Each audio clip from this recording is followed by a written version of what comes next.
for the Institute of Land Warfare's Contemporary Military Forum this afternoon. It's an extremely important one, modernizing the Army in an era of constrained resources. And I think all of you understand that over time, resources are going to be constrained as the national debt piles up in our country.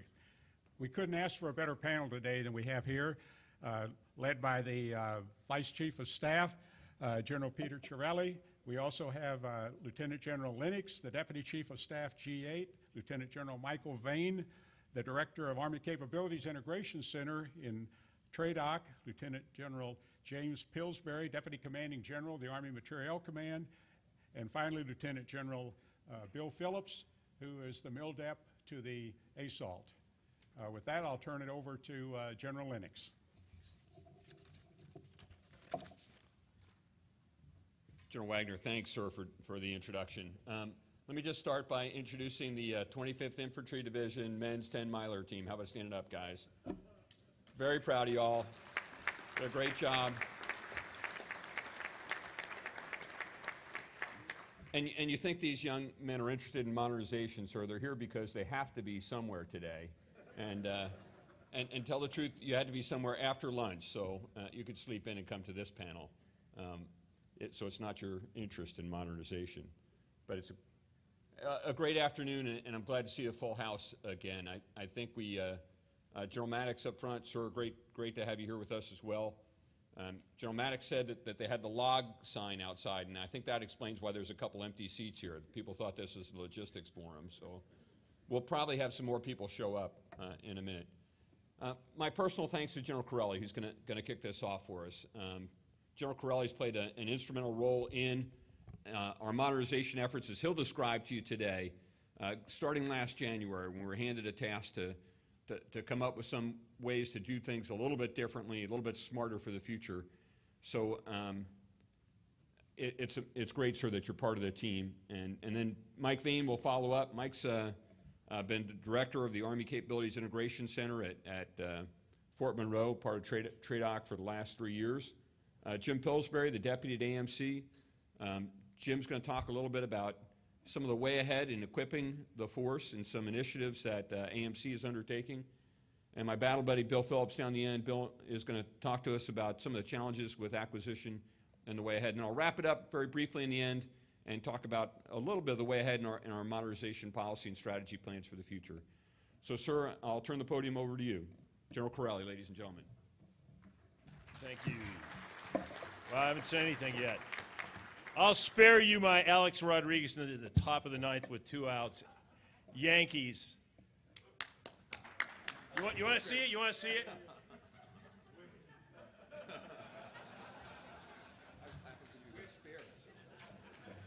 I just wish the bases had been loaded. I really do. God. If you're a real Mariners fan, I'm telling you. Well, anyways. Okay, could I have the next slide, please? Well, good afternoon. Thanks, Bob, for that introduction. I really appreciate it. This panel on modernizing the Army in an era of constrained resources is, in my opinion, one of the most important at this year's AUSA conference. This is the future of our Army. Not only must we ensure our soldiers have the necessary equipment and force protection capabilities required to operate in the full spectrum environments, I believe that they represent the new norm, those full spectrum environments. We must also ensure we're finding all available efficiencies and spending taxpayers' monies wisely and most effectively. I'll talk briefly about each of these areas from a strategic perspective, and then my compatriots, Lieutenant General Vane, Phillips, and Pillsbury, and Lennox will provide more specifics. And then I hope we can parlay this into a really good discussion. Next slide, please. Back in August, the Secretary of Defense announced his efficiencies initiatives for the Department of Defense. The goal is to move the department to include the military services towards a more efficient, effective, and cost-conscious way of doing business. Secretary Gates clearly stated, we must be mindful of the difficult economic and fiscal situation facing our nation. As a matter of principle and political reality, the Department of Defense cannot expect America's elected representatives to approve budget increases each year unless we are doing a good job, indeed everything possible to make every dollar count. Specifically, the Army was told to take from tail and turn into tooth, which is difficult, and we may talk about that in questions and answers, because for the last years the Army has done exactly that, and we felt we're already there, so a lot of these cuts were particularly difficult for us to find in the tail. And towards this objective, we continue to look for ways to achieve savings across all functional areas: manning, organizing, installations, and equipping, to ensure focused investments into weapon systems that will most significantly enhance our global warfighting capability. Next slide, please. The reality is we have been working this for a long time. Prior to the SecDef's announcement, the Army had already begun pursuing efficiencies as part of our ongoing modernization strategy. Earlier this year, Secretary McHugh directed the Undersecretary of Defense, Dr. Joe Westfall, and me to implement a capability portfolio review process for a one-year period effective February 22nd, 2010. The intent being to conduct an Army-wide, all-component revalidation of requirements for all Army acquisition programs. Next slide, please. The review process revalidates the requirements using a wide range of criteria, including COCOM requests, wartime lessons learned, the potential for leveraging emerging technologies, and affordability. The intent is to eliminate redundancies while ensuring funds are properly programmed, budgeted, and executed to yield the most value to the Army. Initially, the idea was to hold 2 meetings. The first I would lead, where we would, as I said, make the sausage, get the staff together and do the tough work to determine why the requirement was what it is. And then the second, Dr. Westfall would share and finalize any decisions that the group came to him with. It turned out to be much, much more complicated process than we envisioned. However, it has also proven to be one of the most beneficial. We found the CPR process to be so beneficial, in fact, that we've recently expanded our scope to include all Army programs, not just those within the acquisition community. And those are the ones you see on the right-hand side of this slide. And I could just point to one of them to show you how difficult it is. If you look at workforce composition of the generating force, you're talking about almost 500,000 folks. Just over 91,000 who are wearing the green suit, somewhere between 260 and 270,000 Department of the Army civilians, and another 116,000 contractors. That's close to 500,000 folks that you're talking about, and it's a very, very difficult process.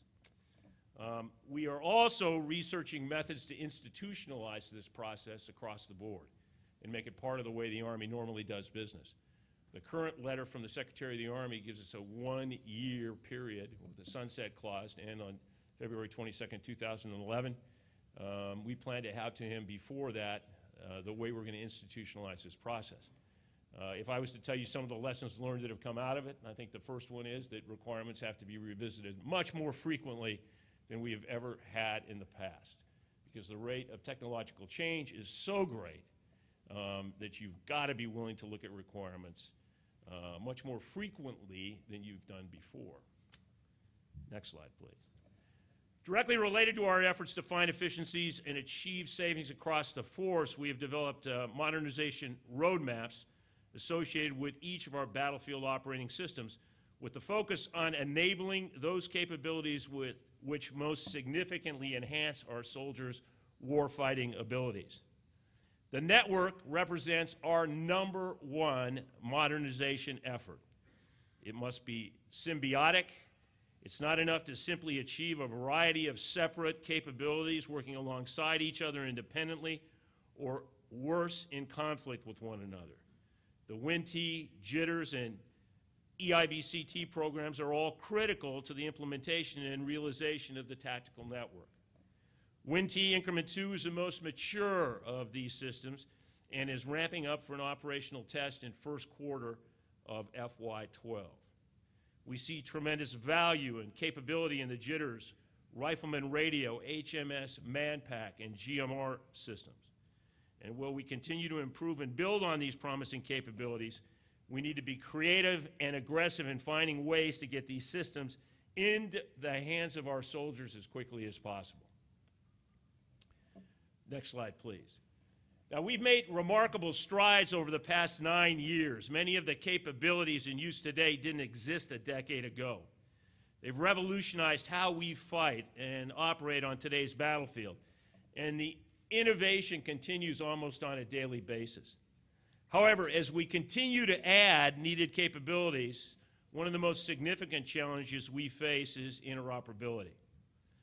Specifically with regards to the network, we must achieve a single operating system or environment able to accommodate a variety of plug-and-play technologies. A great example of this is apps for the Army. A few months ago, the CIO G6 sponsored a challenge. Army personnel were encouraged to develop a software app for mobile and web devices that would in some way improve the Army's current capabilities or add new ones. The response was overwhelming, and now DoD CAT card holders can download these and other apps through the DoD application storefront, U.S. Army Marketplace. An example you can see on the screen is a SIGAX app. According to the description, the app will allow a mobile phone to connect a command post to the future or CPOF to obtain SIGAX information. The CPOF SIGAX app has the ability to parse information from the CPOF master repository to display SIGAX on the mobile device. For demonstration purposes, World War II significant activities were shown that reference each event with a location on Google Maps. You'll notice the screenshot to the right that the SIGAX was a failed assassination attempt. It says, assassination attempt against Hitler fails. He is injured, but not seriously. There are also apps for casualty assistance, a new soldier handbook, data yellow pages, and many others. And I have to say that we did not do this in any way. I was hoping this would be out about 4 weeks ago, but it shows how much difficult it is to do something like this. But this arrived in my inbox today. It's the Common Operating Environment Architecture Guidance for the United States Army, which will be posted here, I believe, today.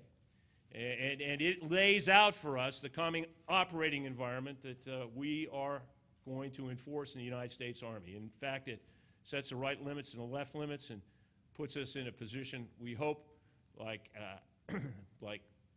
iPhone and Droid and any other PDA, with this environment, to allow folks to write apps.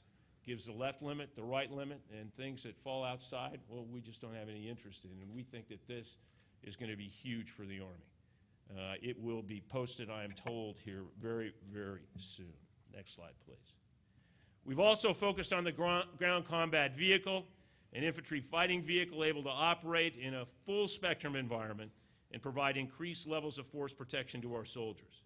We have completed a review of the GCV RFP, the CDD, and the acquisition strategy, or draft CDD, putting finishing touches on the RFP. Intent is to, as quickly as possible, reissue the RFP and perform all required source selection processes leading to an eventual GCV Milestone A towards the end of fiscal year 11. First production vehicle in 7 years, a full spectrum vehicle with capabilities packages and a minimum level of force protection is that of an MRAP.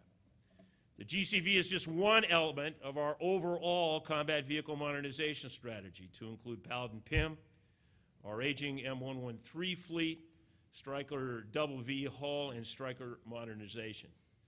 Certainly the other members of this panel can talk more of the specifics on these and other efforts currently underway. Next slide, please. As we continue to expand the CPR process, we're confident we'll gain a better understanding of all aspects of our portfolios. And this will undoubtedly enable us to find greater efficiencies across the force. Overall, in order to keep pace with the technology in light of our outdated, overly bureaucratic acquisition process, we need to take a look at instituting more incremental builds like we're trying to do with the GCV. We also need to better identify hidden redundancies. The one I like the best is common controllers. It is the true definition of an oxymoron in the United States Army. Common controller is only what that PM or PEO can see. It does not really mean you have a common controller for all the different applications we have, and quite frankly, I think that's where we need to go. As we look ahead to the future with a firm understanding of the realities today, it is an imperative that we provide these capabilities which most significantly enhance our soldiers' warfighting abilities while ensuring good stewardship of the taxpayers' dollars. These efforts are codependent and must be mutually supporting. I hope these comments will spur some questions and discussion that follows after the other panelists give their presentations. I'll stop there and I guess turn it over to my brother Mike Vane.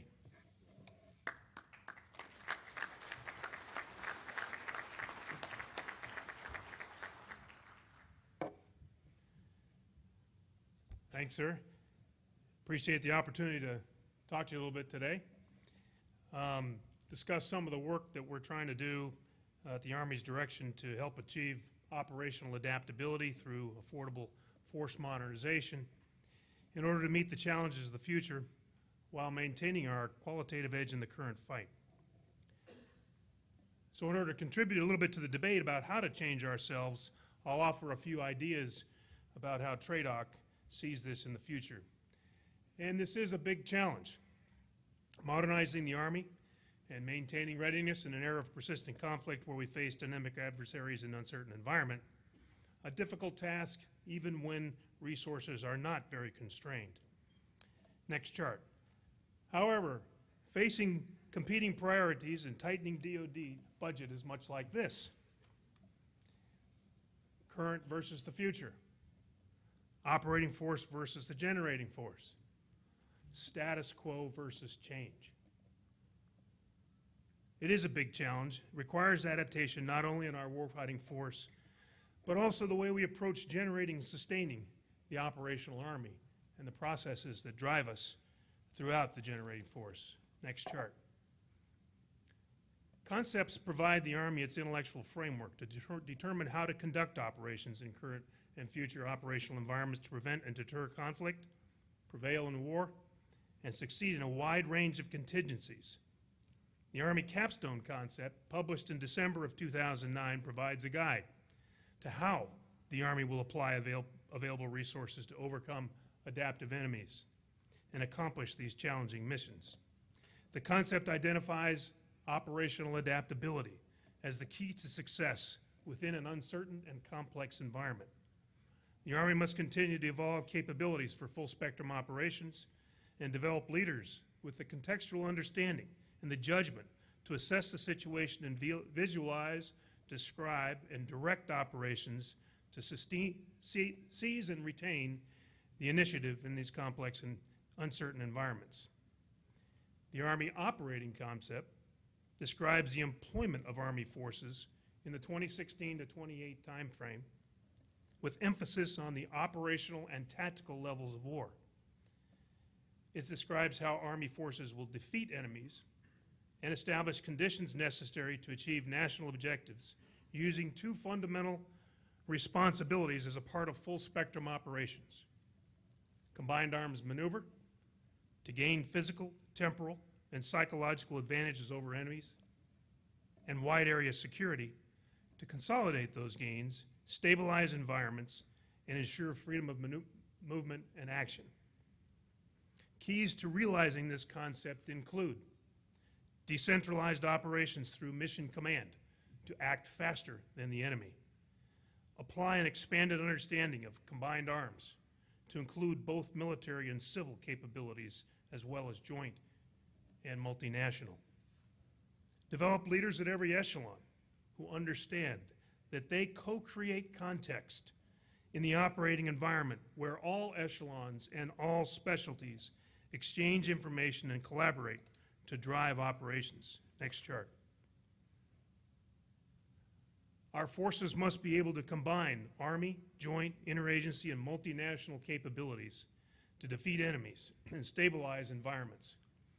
Achieving the necessary level of operational adaptability in the Army requires that we design our forces, train our units, and educate our leaders to adapt to uncertain and dynamic conditions. It requires cohesive teams and resilient soldiers and leaders able to overcome the enduring psychological and moral challenges of combat. Achieving the necessary level of operational adaptability requires the Army to build, train, and equip forces capable of both combined arms maneuver and wide area security in a manner that will accomplish the tasks reflected on this slide. Understanding what Army forces must do provides the purpose upon which to measure capabilities. Capability analysis establishes our current baseline, and actions like capability portfolio reviews provide a holistic approach to determine affordable modernization with new, sustained, upgraded, and divested capabilities. Metrics for assessing value are keys to cost-benefit analysis.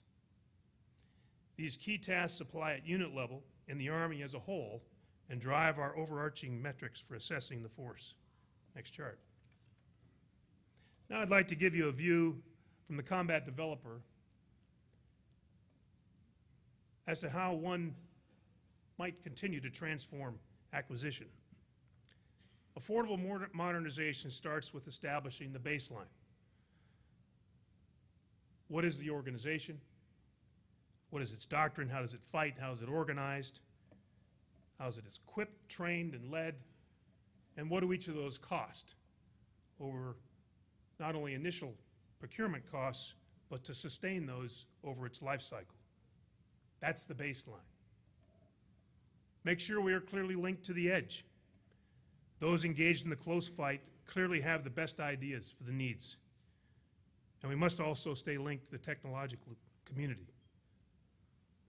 One of our primary jobs is to lead innovation by keeping the needs linked to opportunities.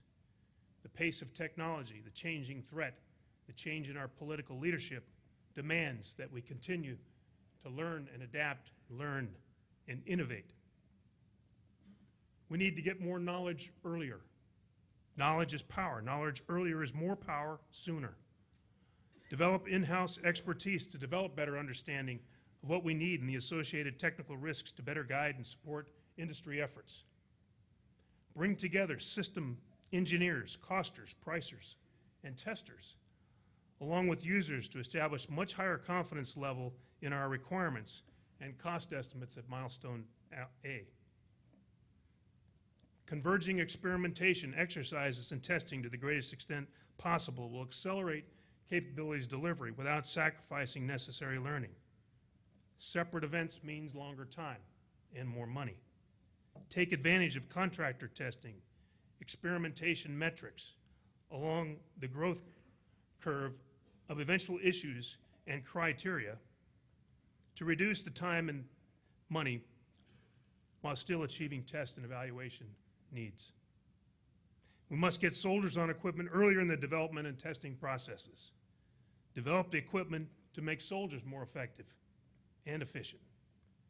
To really develop affordable modernization strategies, we must know our resource constraints and work hard to stay within them. We need to establish specific priorities within and across modernization strategies for both operational and resource targets to help make trades and find redundancies, but not constrain ourselves when we're thinking about the requirements and developing them in the first place. Trade within performance windows to meet those cost and schedule constraints. Every capability we put into the force must have a clear cost benefit associated with it. It must be well defined by metrics. And we must be able to use the metric and the cost benefit to make affordable trades across warfighting functions and the DOTM LPF. We need to clearly understand the risks we are mitigating and the risks we are accepting as we make the necessary trades to sustain an affordable modernization strategy. And speed does matter. Next chart. To achieve operational adaptability, TRADOC is helping the Army shift from a 5-year to a 2-year cycle for examining and updating concepts, identifying gaps, interdependencies, and redundancies to inform the POM and the TAA and generate the best force we can within resources.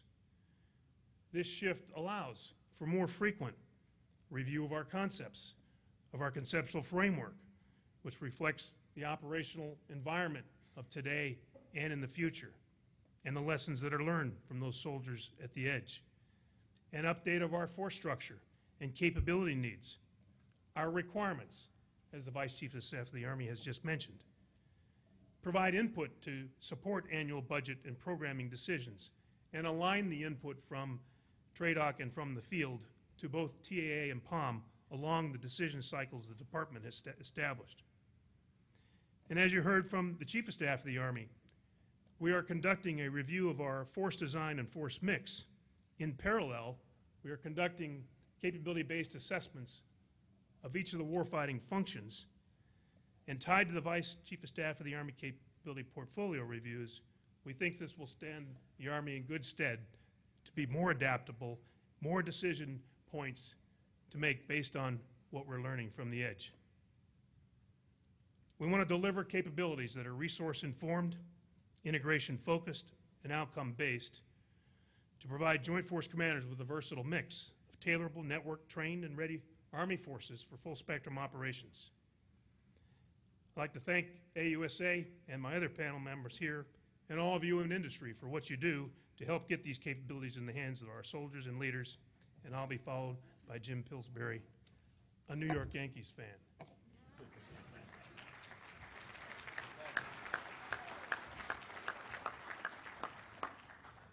Yeah, I just found out that A-Rod's down at Tampa getting ready for next season and the 28th World Championship that they're going to win.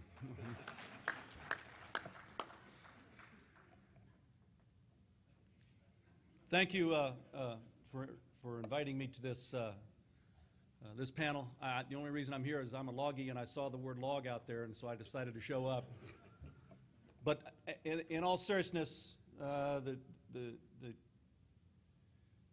tie that logistics has to modernization is obvious, and we've got to improve our ability on the log side to help the modernization of our Army. First slide, please. To that end, the Chief asked General Dunwoody and AMC about 5-6 months ago to take a look at how to better manage the material within our Army. Not that it's not being done now with superb results by the G8, G4, G3, Forces Command, the whole stakeholders, but there is no one central manager for it, and the Chief asked us to take a look at it.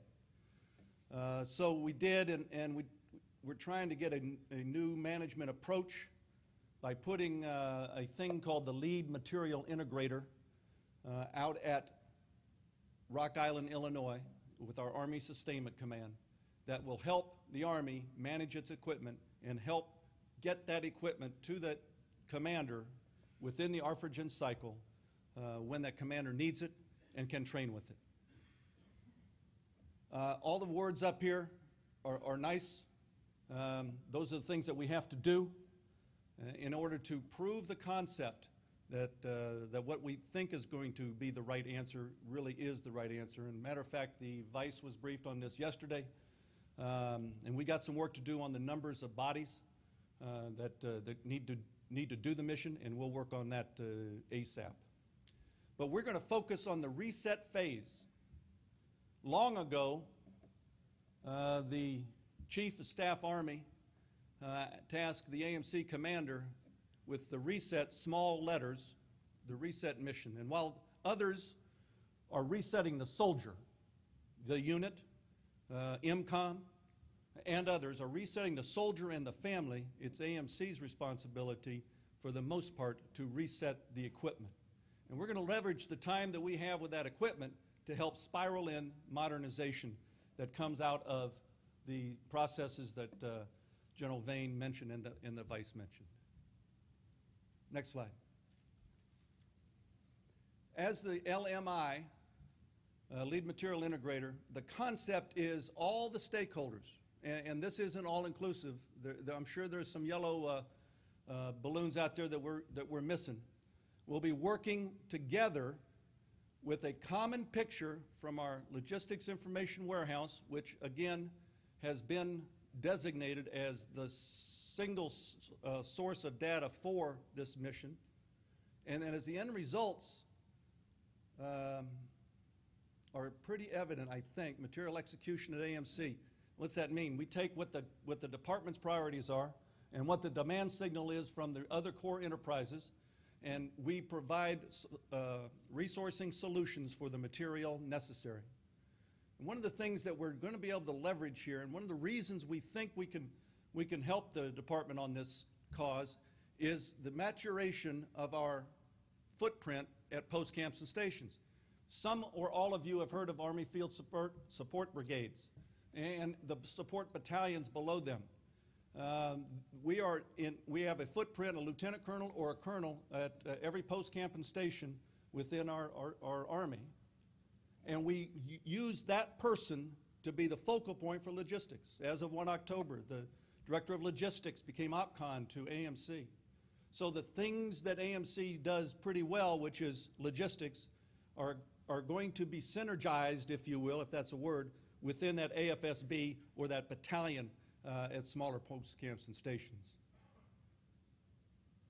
Next slide.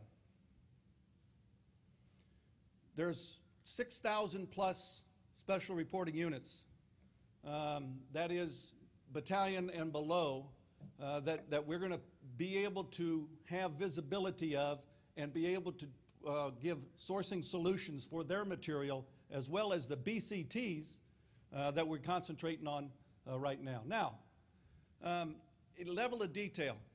What's an SRU? It's a small unit. Some people call them itty-bitty units. I think that's disingenuous. They're just as important. Dog teams.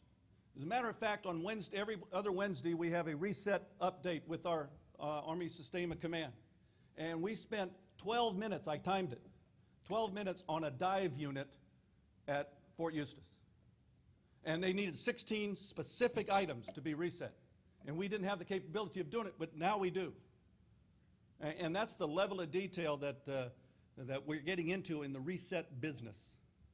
And we have to do that for our whole Army. Next slide. Now I'm going to get into one specific piece of modernization. How many people have not ridden on a Chinook? Raise your hand if you have not ridden on a Chinook.